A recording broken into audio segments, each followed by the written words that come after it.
नमस्ते दर्शकों, मेरा नाम सीए दिव्यांश जैन है और आपका इस YouTube चैनल पे स्वागत है। आज का सेशन बहुत इंपॉर्टेंट है क्योंकि आज के सेशन में हम जानेंगे कि हमें एक शेयर को बाय करने के लिए क्या-क्या फैक्टर्स को कंसिडर करना चाहिए। हम मोट यानी कंपनी की कॉम्पिटिटिव एज के बारे में जानेंगे, पर उससे पहले मैं ये चाहता हूँ कि आप सब फंडामेंटल्स को स्ट्रॉन्ग कर लीजिए। अगर आपका वो सेशन मिस हो गया है तो ये ऊपर वाले लिंक पे आप क्लिक करके आप अपने फंडामेंटल्स को पहले स्ट्रॉन्ग कर लीजिए। आज का मार्केट जो चल रहा है वो बहुत वॉलेटाइल चल रहा है। अभी हमें समझ में नहीं आ रहा कि हम कौन सी कंपनी खरीदे, कौन सी नहीं खरीदे। सब अच्छे वैल्यूएशन पे मिल रही है, कोई कंपनी तेज भाग रही है, कोई धीरे चल रही है।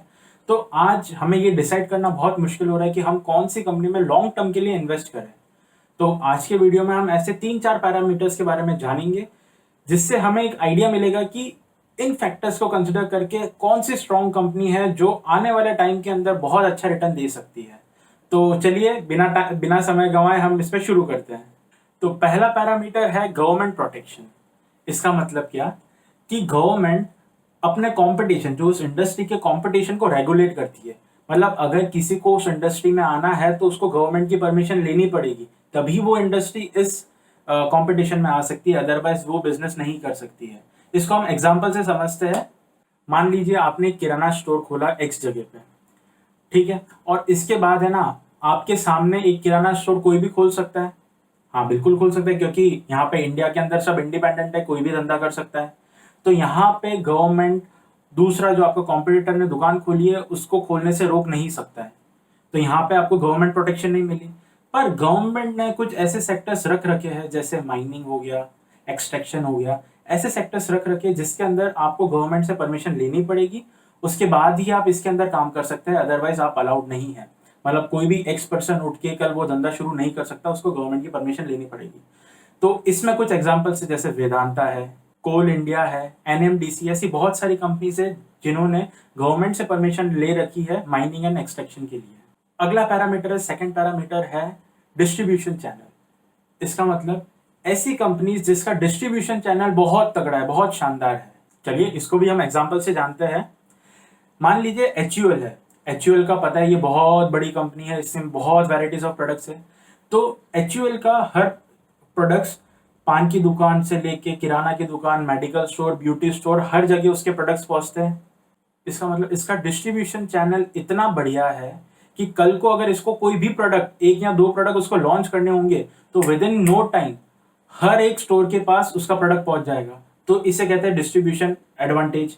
तो इसी इंडस्ट्री के अंदर जैसे एचयूएल हो गया, आईटीसी हो गई, ऐसी नेस्ले हो गई, ऐसी सारी कंपनीज है जिनका डिस्ट्रीब्यूशन चैनल बहुत बढ़िया है। अगला पैरामीटर है ब्रांड्स। इसका मतलब ऐसी कंपनीज जिन्होंने ब्रांड्स को एक्वायर करके रखा हुआ है। Example Nestle. नेस्ले ने मैगी को एक्वायर करके रखा हुआ है। मैगी आज के टाइम में एक ब्रांड बन गई है। आज शायद लोग जितना नेस्ले को नहीं जानते होंगे उतना मैगी को जानते हैं। तो नेस्ले इस मैगी के ब्रांड नेम को बहुत बेहतरीन तरीके से यूज करता है। जैसे मैगी के नूडल्स तो चल ही रहे हैं, और मैगी के नाम पे मैगी सॉस, मैगी सूप, ऐसे और प्रोडक्ट्स मैगी के ब्रांड नेम के अंदर नेस्ले ने शुरू कर दिए। जिससे क्या हुआ कि मैगी ऑलरेडी एस्टेब्लिश ब्रांड है और इसके अंदर इनको एक कॉम्पिटिटिव एज मिल गई। कोई भी नया प्रोडक्ट डालना है तो मैगी सोच के कि चलो मैगी ने निकाला है तो ये अच्छा ही होगा। तो इसी लाइन के अंदर मारिको का सफोला ब्रांड, वो पहले ऑयल बनाता था, आज सफोला ओट्स बनाता है। ये भी अपने पोर्टफोलियो को डाइवर्सिफाई कर रहा है, क्योंकि आज सफोला एक ब्रांड बन चुका है। आज लोगों के मन में सफोला को देख के ऑयल याद आता है और एक ब्रांड इमेज क्रिएट होती है। तो कंपनी इस तरह से इस ब्रांड का यूज कर रही है। एक सिंपल दूसरा एग्जांपल लेते हैं, जैसे आज डेटॉल। सब ने डेटॉल का नाम सुना है, सब यूज करते हैं अपने रूटीन के अंदर। तो आज डेटॉल अगर सैनिटाइजर्स लॉन्च कर दे तो क्या उसको मेहनत लगेगी सैनिटाइजर्स बेचने में? नहीं, क्योंकि वो ब्रांड बन गया है। और वही एक लोकल मैन्युफैक्चरर अगर सैनिटाइजर बेचता है और वो लॉन्च करता है, तो आज लोग उस सैनिटाइजर्स को बाय करने के लिए 10 बार सोचेंगे कि यार ये सही है या नहीं है। बट वही डेटॉल करता है तो लोग सोचते नहीं, डायरेक्ट उठा लेते हैं, क्योंकि ब्रांड है। उसने एक इमेज बना के रखी है सोसाइटी के अंदर कि डेटॉल मतलब फैमिली प्रोटेक्शन। इस तरह से इन्होंने ब्रांड को यूज किया हुआ है। अगला और आखिरी पैरामीटर जो मुझे बहुत इंपॉर्टेंट लगता है वो है स्विचिंग कॉस्ट। मतलब स्विचिंग कॉस्ट मतलब क्या हुआ कि एक कस्टमर को एक कंपनी से शिफ्ट होने के लिए एक कॉस्ट उसको बेयर करना पड़ता है, उसे कहते हैं स्विचिंग कॉस्ट। आज से 10 साल पहले या 20 साल पहले है ना, टेलीकॉम इंडस्ट्री के अंदर एक फिक्स नंबर्स बिकते थे। जैसे 93 है रिलायंस का, 98 हो गया वोडाफोन का। ये कंपनीज जो नंबर अलोकेट करते थे, ये पोर्टेबिलिटी तब अलाउड नहीं थी।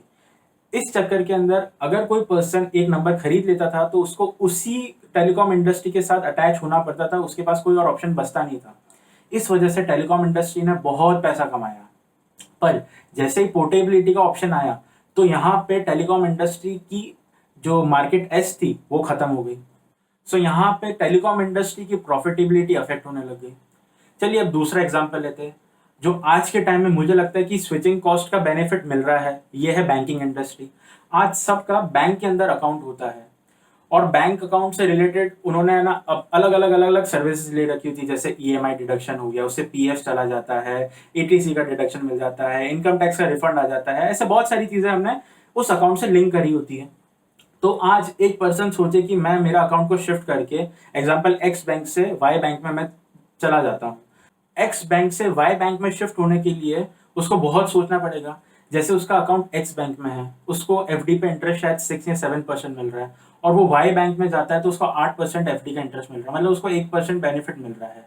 तो वो आज पर्सन ये सोचता है कि यार 1% के एफडी को इंटरेस्ट का बेनिफिट लेने के लिए मैं क्यों मेरे अकाउंट को शिफ्ट करूं, क्योंकि इसके साथ मुझे और मगजमारी करनी पड़ेगी, मुझे ईएमआई चेंज करवाना पड़ेगा, अकाउंट चेंज करवाना पड़ेगा, मुझे इनकम टैक्स जो रिफंड मिलता है उसके लिए मुझे अकाउंट चेंज करवाना पड़ेगा। तो यहाँ पे एक स्विचिंग कॉस्ट इन्वॉल्व है। तो यहाँ पे जो कस्टमर्स है वो लॉयल रहते हैं बैंक की तरफ। तो ये एक बैंकिंग इंडस्ट्री के लिए कॉम्पिटिटिव एज हो जाता है। सो कहने का तात्पर्य यह है कि अगर हम कोई भी शेयर बाय करें, कोई भी कंपनी का शेयर बाय करें, उससे पहले अगर हम उसकी कॉम्पिटिटिव एज को, मोड को अगर एनालाइज कर ले तो इससे हमें सबसे बड़ा बेनिफिट मिल सकता है लॉन्ग टर्म ग्रोथ का, लॉन्ग टर्म स्टेबिलिटी का।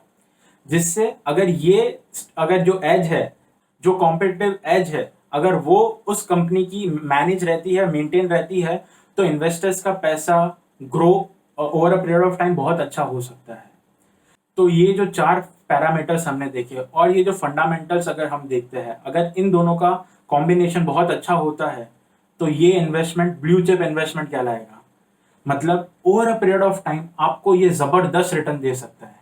सो I want to conclude this video by saying कि आप कोई भी शेयर लेने से पहले उस कंपनी की कॉम्पिटिटिव एज के बारे में स्टडी करिए, या एक दूसरे पर्सपेक्टिव से आप उसको देखिए, सो दैट आप एक सही शेयर सही टाइम पे सही प्राइस पे बाय कर सके और उससे सही रिटर्न आप प्राप्त कर सके। So thank you for watching this video. और आज व्यूअर्स के लिए एक अच्छी खबर है कि मैंने एक टेलीग्राम और एक व्हाट्सएप ग्रुप शुरू किया है, सो दैट आप उसमें कनेक्ट कर सकते हैं और मेरी जो रेगुलर रिसर्च और अपडेट्स जो है उसका आप पूरा बेनिफिट ले सकते हैं। इसका लिंक मैंने डिस्क्रिप्शन बॉक्स में शेयर किया हुआ है, तो आप ज़्यादा से ज़्यादा ज्वाइन करिए और इसका बेनिफिट उठाइए। Thank you.